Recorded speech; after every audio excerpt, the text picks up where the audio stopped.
We are working with systems of inequalities, which means that we're going to be graphing not just parabolas and lines and whatnot, but also the inequalities, meaning we'll have to do some shading.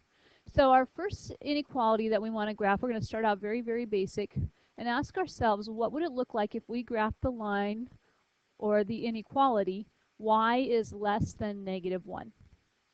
So first of all, ask yourself, where is y equal to -1? Yes. Is it going to be a horizontal or a vertical line? Horizontal. X gets to change, y does not. Now, next question, is it a solid or a dashed line? Okay, why is it dashed? Because there's no equal to below it, right? So it's an inequality. We don't have an equal to. So we draw that. That's what we're using colors for. So we're going to do our shading with the colors. So we have y is less than a -1. We'll save on some pencil lead and use some crayon lead or crayons and some colored pencils. All right. Now, which way would we shade if we want y to be less than a -1? Underneath, below. So we can either hash it by just drawing some hash marks, or you can shade it all the way in. Whatever color is handy. So for this one, the same color, we only have one equation, right? Or one inequality. So we're going to use that same color. All right, questions on this one? Okay. So far, so good?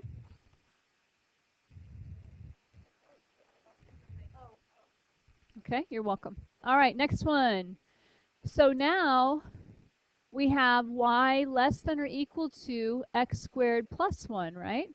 So if y is less than or equal to x squared plus 1, what's the model for this? Parabola, up 1. So the vertex would be up 1. So we're at 0, 1 for our vertex.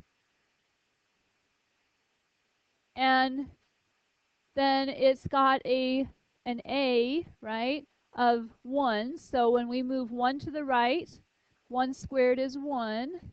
1 to the left, -1 squared is 1. What happens if we go 2 to the right? Up 4. So 4 up from 1, it'll be up to 5, 2, 5, and -2, 5, since it's symmetric. And if we had room, we could go 3 to the right. And how far up would we go from our point 1? 9. So we would be up at 10. And we don't quite have room on ours, do we? You may, I don't. You do. So you can go up to -310 and to a +310. Okay? Now, will this be a solid or a dashed parabola? Why solid? Because it's equal.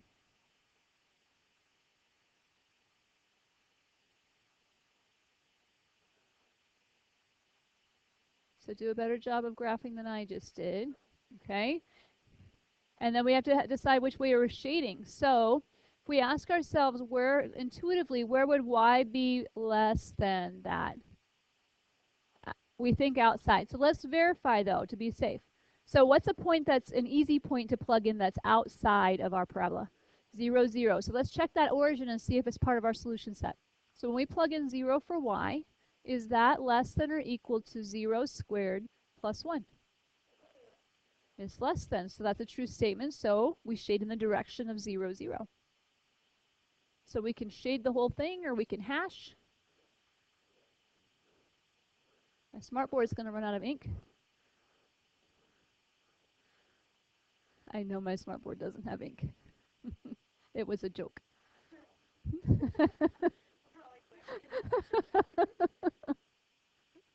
All right. Questions on this one? All right, we're good? Here comes the next one. All right, so now we have a good old, what kind of model? A linear model, okay? So what would we want to do in order to figure out how to graph that? solve for y. Okay, so we could add the y and subtract 3, or we can subtract the 2x and divide, right? But when we divide, we have to flip the inequality. It can no longer be greater than, it would have to be less than or equal to 2x minus 3 when we divide everybody by -1. All right, so this is a line with a point at -3, a y-intercept at -3. When x is 0, y is -3. And what's the slope? And so what does that mean? Up 2/1.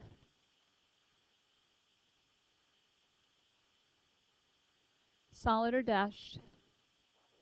So we're making a solid line.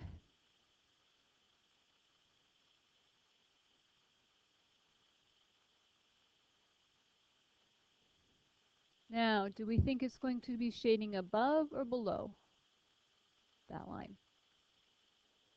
Think below. Let's check 0, 0 and see. 0, 0 is not on the line, right? So if we try 0, 0, is 0 less than or equal to 2 times 0 minus 3? No, 0 is not less than a -3, so we don't want to shade in the direction of 0, 0. We want to shade in the opposite direction.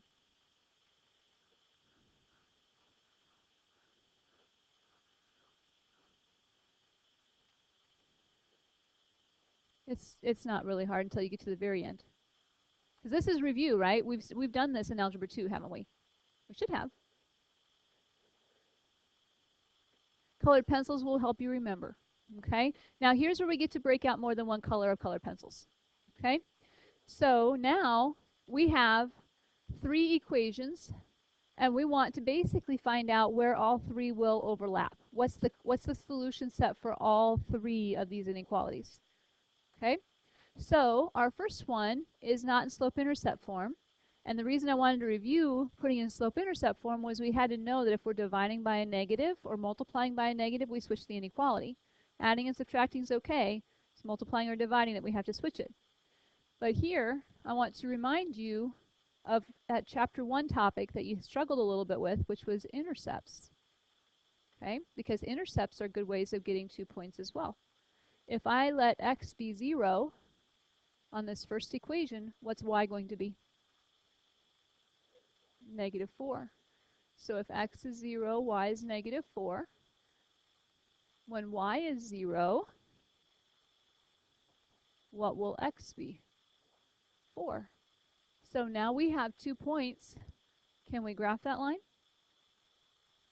Absolutely. We don't have to have the slope and a point. We can use 2 points. So we're going to go to 0, -4, and to +4, 0. And we're going to do a solid or dashed line. Solid. So we'll connect those points with a solid line.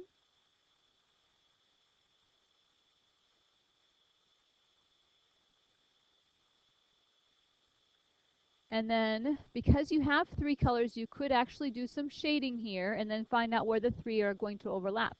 So let's think about what this is going to be. If we let 0, 0, which is not a point on our line, be into our values for x and y, will 0 be less than 4? Yes, so we know that eventually we're going to shade in the direction of 0, 0, in the direction of the origin. Okay? So far so good? Next one, we need to do the 3x plus y less than or equal to 2. So pick up a different color, and let's use intercepts again. If x is 0, what's y going to be? 2. And when y is 0, this one's not quite as nice, what will x be? 2/3. Can we graph 2/3? Yeah, it won't be quite as easy, right? But it's not where 2 things intersect, but we can estimate where 2/3 is at. Or we could realize that if we brought the 3x over, our slope would be a -3, right? Down 3/1. All right, so we've got our 0, 2, and 2/3 0, or I can go down 3 over 1, down 3 more over 1, or I could have gone up 3 and left 1, right? All right, is this a solid or dashed line? So we make that solid line.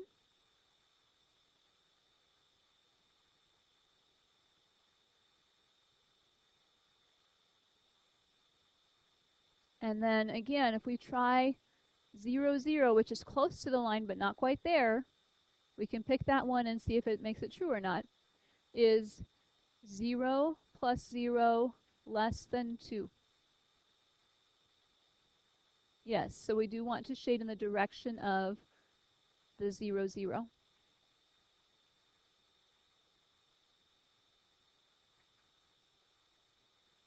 All right, last one. Now we have vertical or horizontal line. Vertical, because where is x and negative 1 at? Right? And where does x stay the same but y change? Vertical line, solid or dashed? Dash this time.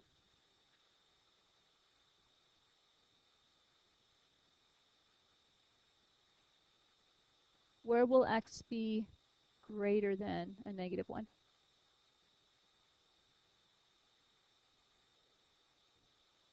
0, 1, 2, right? Anything to the right? So bless you. So we're going to the right of the green line. We're going above the blue line and to the left of the red line. So where will all three overlap? In that small triangle, obtuse triangle. All right, so that's the part that we want to make sure we shade. You can shade it a separate color, a fourth color if you want. Or since you're shading in different directions, hashing, you could if you're using only lead, you could shade in 3 different hash ways, and then the one that overlaps all 3, you're good. But if we're in color, we can go all 3 colors, and that's where our answer is going to be. Okay. What questions do you have on these 2? All right, so far so good? Okay. All right, here's where it gets a little stickier. First one's a line. Let's go ahead and graph that line for me. Decide which way you're shading.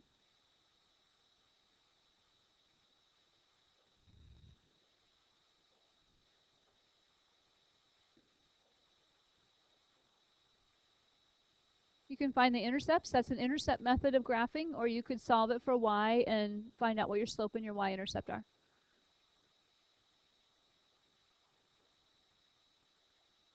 Or negative x plus 1. So then we're going to plot that 1, right? When x is 0, y is 1. So we already have to find the y-intercept anyway, right? Because if you have a y less than or equal to negative x plus 1, y equals mx plus b, b is your y-intercept. Right, so 0, 1, when x is 0, y is 1, that's your y-intercept. Yes, sir. And then, yep, 1, 0. 0, 1, 1, 0. We didn't have to move anything around, right? Solid or dashed? Above or below the line?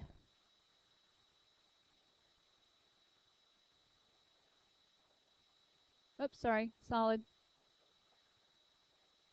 We just did these over and over again. Why did we suddenly start dashing? We shouldn't have.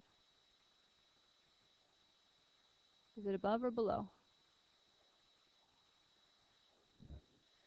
Less than or equal to. If 0 and 0 are plugged in, 0 plus 0 is not equal to, or is less than 1, so we want to go in the direction of 0, 0.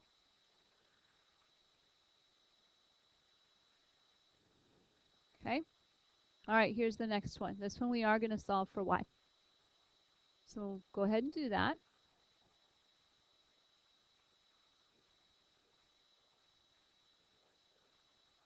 You could. If you don't want to deal with negatives, that's fine. It's just that you have to read it backwards then, because you'll have to read it from y is, if you don't want to deal with negatives and you bring the y squared over, you have x is greater than positive y squared minus 5, right? Then you bring the 5 over, x minus 5 plus 5 is greater than y squared. Then you see how you have to read it the opposite way? Okay, that's okay. hmm And then we have to square root it, so y will be less than plus or minus the square root of x plus 5. Okay, so this is going to be in a different color. Okay, or if we had gone the opposite way and said, hey, let's bring that x to the other side, and then divide by that negative, that's going to switch the inequality. And then we take the square root of both sides.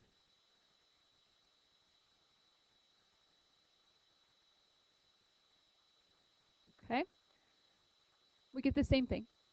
Okay, it's just that you have to read it backwards if you have it this way. No big deal. A lot of people like the variable on left. So now we have to say, wait a minute, now I have two parent functions I have to think about. I have to think about the square root of x plus, or the square root of x, and this child function is the square root of x plus 5, and it's also this negative square root of x plus 5. We could make a table, or we can be strategic and smart. So where is this shifted? Left 5, right? So if we move 5 to the left, we know that's our starting point for our square root. Okay? Can we take the square root of 1 in our head, right? Square root of 1 is 1. So can we move 1 to the right? And square root of 1 is 1. That means that we'll be 1 up. And the square root of 1 is 1. But if we have a negative in front, what's the negative of the square root of 1? Negative 1. So this is from the top equation. That's from the bottom. Okay? Now, can we take the square root of 2 in our heads? Not in our heads, not easily, right? So what can we take? What's the next one we can take the square root of? 4. So from that vertex, if we move 1, 2, 3, 4 to the right, we'll be how high up? Because the square root of 4 is 2. And then, of course, we'll have the reflection of that, right? So we'll be down at -1, -2. It's going to be a dashed parabola. Let's do one more point. What's another number that we can easily take the square root of? 9. So if we move 9 to the right of our vertex, what's the square root of 9? 3. So we're going to move 3 up and 3 down. And you've already said it's a dashed parabola, so don't make it solid.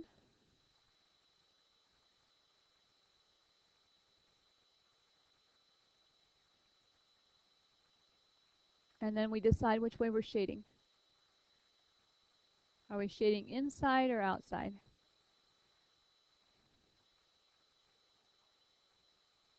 Sorry, I made a solid. I said make a dashed, and I made a solid. Holy smokes. I don't even follow my own instructions. Okay, dashed parabola. That's probably good enough to be dashed. Okay? Now we have to think about where we're shading. So let's try the point 0, 0 and see if it makes sense. Is 0 less than the square root of 0 plus 5? So do we shade inside or outside? Inside. So blue's coming this way to the left, downwards to the left. We're shading inside. Where will they overlap? In that little curvy thing that includes the vertex.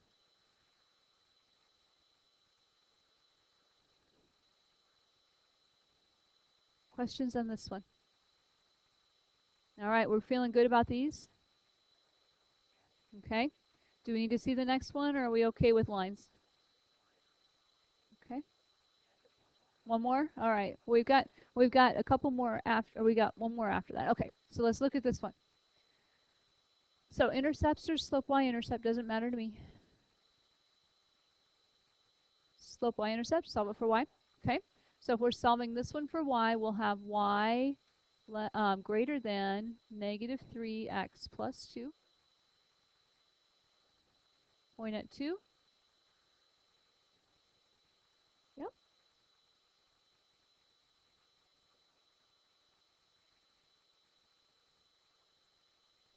Solid or dashed? So actually dash it. Don't draw a solid line after you say it. Okay. And how about the next one? First of all, are we shading towards 0, 0 or away from it? Is 0 less than or greater than 2? Nope. So we don't want to shade toward it. We want to shade away. Okay. And it doesn't have to be 0, 0 that we try. We could always try 0, 8 or 5, 5, right? The 0, 0 is usually easy because it makes things, we don't have to think about multiplying. Okay, next one. Solve this one for y.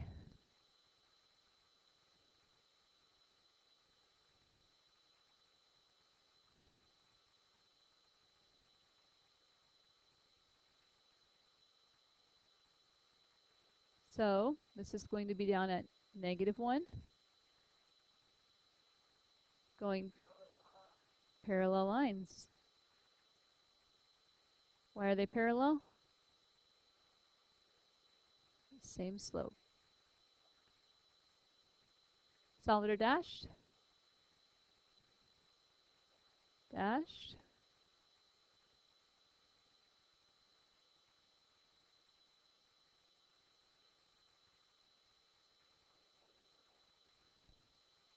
Good. So to start with this one, I started up at 2, and then I went down 3 and over 1 to the right one. Okay. All right. Which way are we shading with this blue line, the second line? To the left, because y would be less than, it's getting smaller than the line when we're going to the left. So do they ever overlap? So what's our answer here? No solution. There is no overlap. They're parallel lines and they're shading in the opposite direction.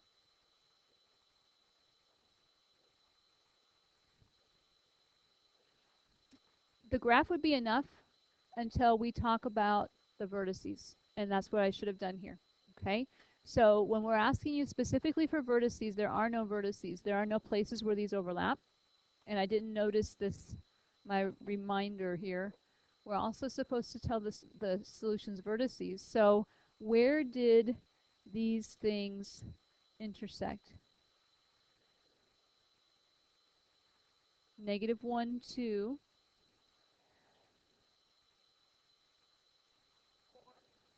4, negative 3. Okay, nope, you're fine. So those are our vertices. Okay, those are the places where it intersects. Question? Okay, so anytime you have an inequality that doesn't have an equal sign below it, then we know that it's not going to be a solid, it's going to be dashed. Okay, or dotted. All right, so far so good? Okay, so consumer and producer surplus. All right, we're coming up on, well, we've got about a month, but we're coming up on Black Friday. Okay, what typically happens on Black Friday? How many of you actually go shopping on Black Friday? Okay, do you ever get up bruised and battered or a little bit concerned about, your sanity?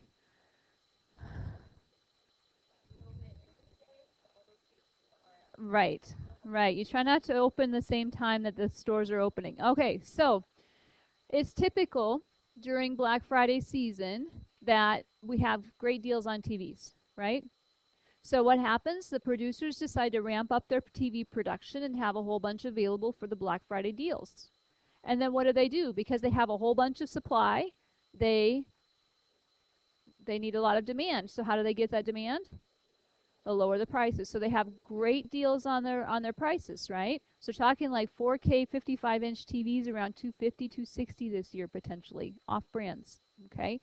So if you're like the average American, you may not need a TV, but you see that that's a great deal, so what do? You buy it, okay? You buy it. And then a whole bunch of them get bought, right? Now they have less inventory, so they're not as inclined to want to sell it. So what do? Raise the price. What does the consumer do? Less likely to purchase, right? Okay? That's what we're talking about when we're talking about the consumer and producer surplus. Okay? So when we want to find the consumer and producer surplus, we have two equations here. Okay, they don't seem to make a whole lot of sense at the moment. But P is the price, and X is the number of units. Okay? So the first thing we want to do is we want to find our equilibrium point. We want to figure out where are both happy. Where's the balance at? Okay? So what do you think we're going to do with these two equations? Set them equal. Okay, so when we set these two equations equal to each other, P equals P, when that happens, right, we want to see how many units would be sold at that balanced price. Okay, so 81 minus 0.005x will be equal to 1.125x. Okay, thank you, I did write it wrong. Thank you for checking me. We're trying to get the x's to one side, so we'll add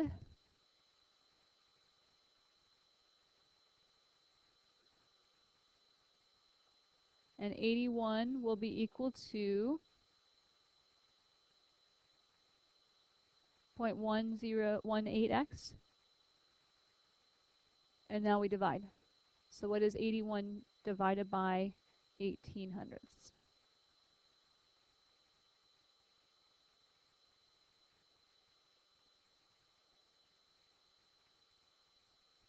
Pull out that graphing calculator. All right, so 450. All right, so if it's balanced out, 450 units will be sold. Okay, we're in that happy medium zone. So your equilibrium point is 450 something. Okay, let's see what the price would be when we plug 450 into either equation. Which one's the easier one to plug it into? So take 0.125, 125 thousandths times 450. And what do we get? So $56.25 is the price that consumers are happy to pay and the sellers are happy to sell for. The producers are happy to produce for. Okay? All right, so next we need to find our consumer surplus. Okay? So let's actually think about what these would be in intercept form, right? Because it's a whole lot easier to plug numbers in than to try to do a negative 0.055 for our slope. Make sense? Okay. So if x is 0 here, what's y going to be, or what's p going to be? 81. Okay. Let's look at the other one. If x is 0, what will p be? Okay. So far, so good? Okay. Now, because we set these two equations equal to each other, they're both going to have 450, 5625 as a point. Make sense? So we can graph these two equations. Let's graph the red one first. It starts, well, we need some places here.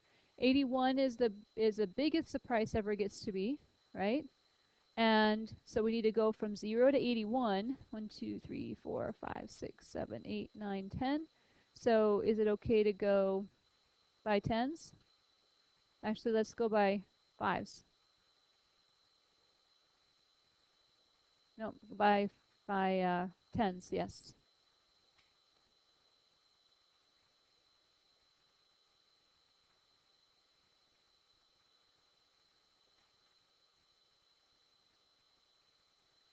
Okay.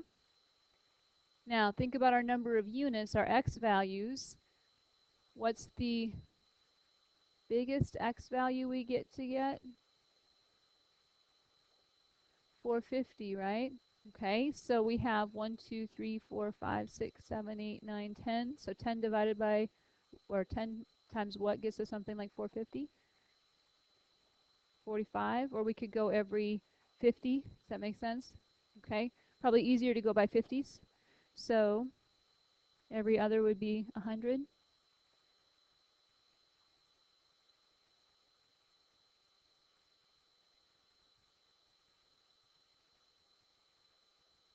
All right, let's plot our first line. 0, 81 means I did 1, 2. I skipped my 300. I was wondering why it was all of a sudden 600. Thank you. And I still want to write 600. Okay. All right, so 0 over 81 up is going to be this little point right here. And then we get to use the 450, 56, 25. It's part of both equations.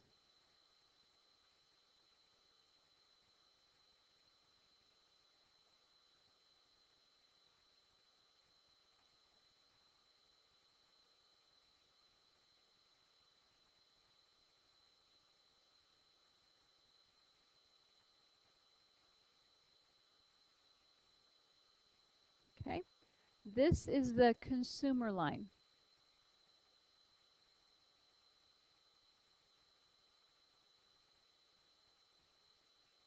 Do consumers want to pay more than that line?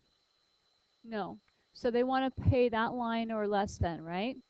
So our P has to be less than or equal to 81 minus 55 thousandths x. So far, so good? No? Where did I lose you?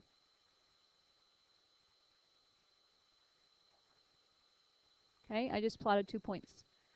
We set these guys equal to each other, so this is my equilibrium point. It's going to be in both lines. Okay? And then this was when we plugged in 0 for x to see what y was. So connect the two dots, we've got our line. Okay? Here's our other line. Our blue line, I'm sorry, our green line here is going to be 0, 0 to this point.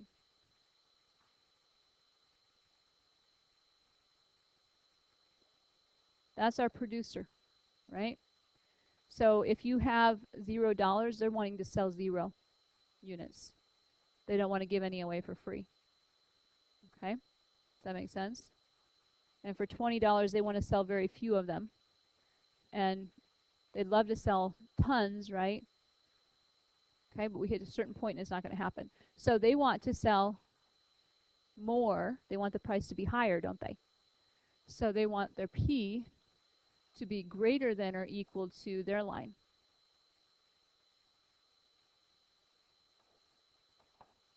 And that equilibrium point, or that equilibrium line, is this line right here, 56.25 an item.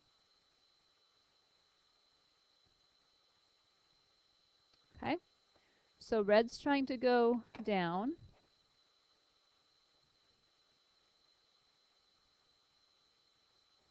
And green's trying to come up. Correct. Okay, this line is kind of that tipping point, that balance, where kind of everybody's happy. It's the equilibrium. Question? The second dot for the green one comes from the fact that we made these two equal to each other So they're both going to intersect at that point. Yep, 56.25. $56.25. Okay? Make sense? Kind of, sort of? Or mind-blowing? This is the part that got tough. So they only remembered the part that was tough, right? Not the easy stuff from the earlier part. Okay? All right, last example. So here's our last example. And this is what it looked like when we graphed it in Desmos, right? Okay, so here's our last example. Looks scary. It's not. If you have the right tools. Okay, if you have blue and green and orange, you can color them blue, green, and orange. Don't really have a graph, but we're going to actually set it up so you can see what it looks like. Okay? All right, so here we go. Nutrition. We have to create a supplement of food X and food Y. X contains 20 units of calcium, 15 units of iron, and 10 units of vitamin B per ounce. Y has 10 units of calcium, 10 units of iron, and 20 units of vitamin B per ounce.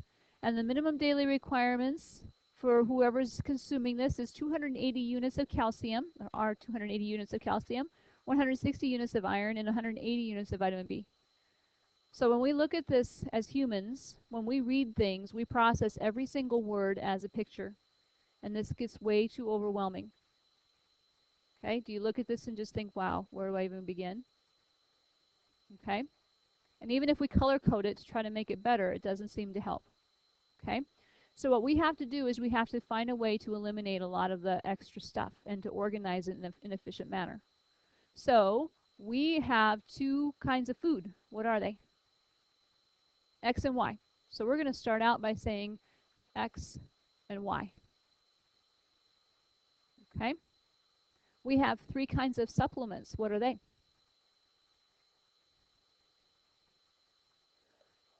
Iron, vitamin B. Okay. Food X has how much calcium? 20 units. How much iron? And how much vitamin B? Food Y has how much calcium? How much iron? And vitamin B? You see how this makes it less overwhelming? Okay. Question? No? Okay. So now, think about what we're doing here. Our minimum requirements. We want a minimum. What does that mean? At least. Okay, so do we want a less than or a greater than here? Greater than. Can it be equal to? Okay, so greater than or equal to 280 for calcium. Greater than or equal to 160 for iron. Greater than or equal to 180 for vitamin B. Now that we're organized, what do you think our two equations are going to be?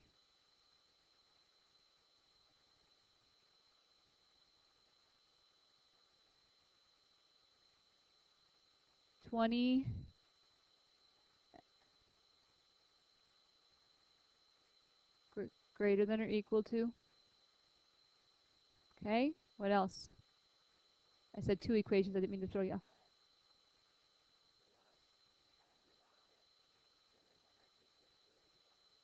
Absolutely. And finally,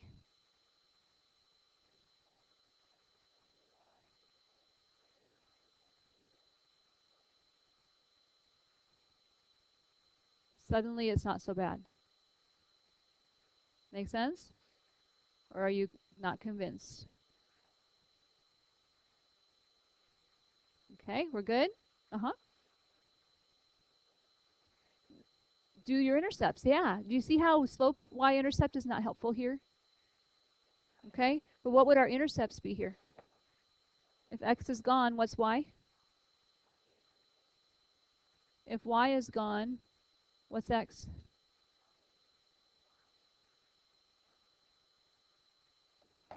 If x is gone, what's y? And if y is 0, what's x? Oh, this one we could throw a calculator into, right?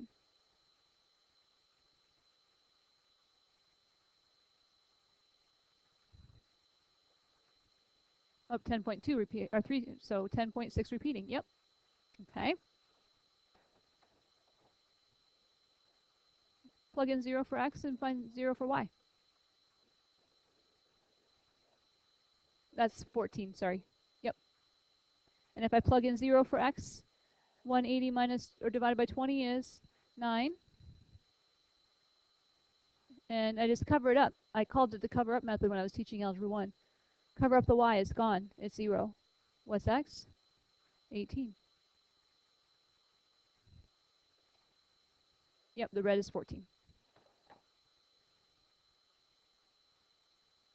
Okay? And then we could graph it, right? And shade and figure out where the vertex was. I know you don't have graph paper for this one. You want to see it graphed, or are you okay? We're okay? Okay. So, assignment today. This is what it would look like, by the way. Okay?